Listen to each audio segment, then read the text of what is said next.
Have you ever walked out of a grocery store with a few bags of chips and a carton of eggs, only to realize you just spent 50 bucks? It's not just you. It feels like someone hit the fast forward button on prices while our bank accounts are stuck in slow motion. In this video, we're tackling the big question. Why is everything so expensive?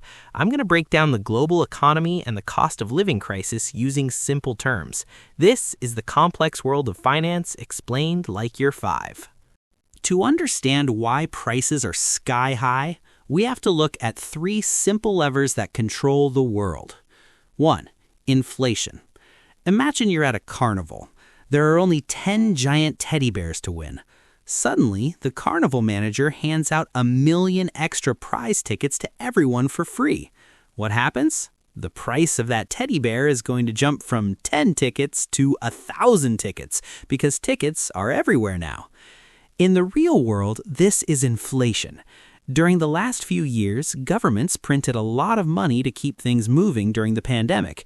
When there's more money chasing the same amount of stuff, the value of each dollar goes down. Your $20 bill isn't broken, it just has less muscle than it used to. 2. Supply chain.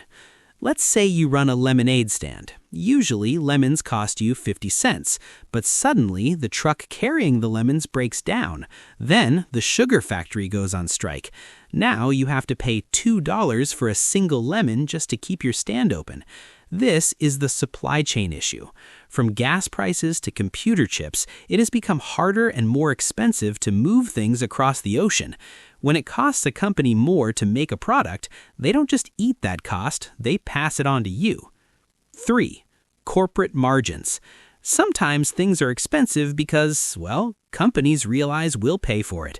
When everyone is talking about how everything is expensive, some businesses raise prices just a little bit more than they actually need to.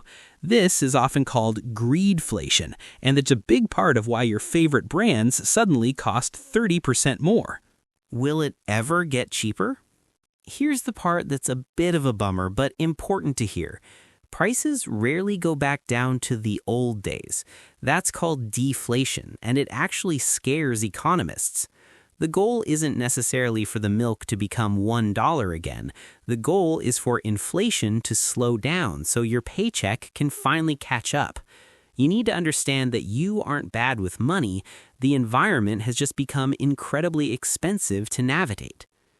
By understanding these three levers, money supply, supply chains, and corporate pricing, you can stop wondering why your wallet feels light and start making smarter choices about where your shrunken dollars go. If you found this breakdown helpful, hit that subscribe button for more complex topics explained like you're five.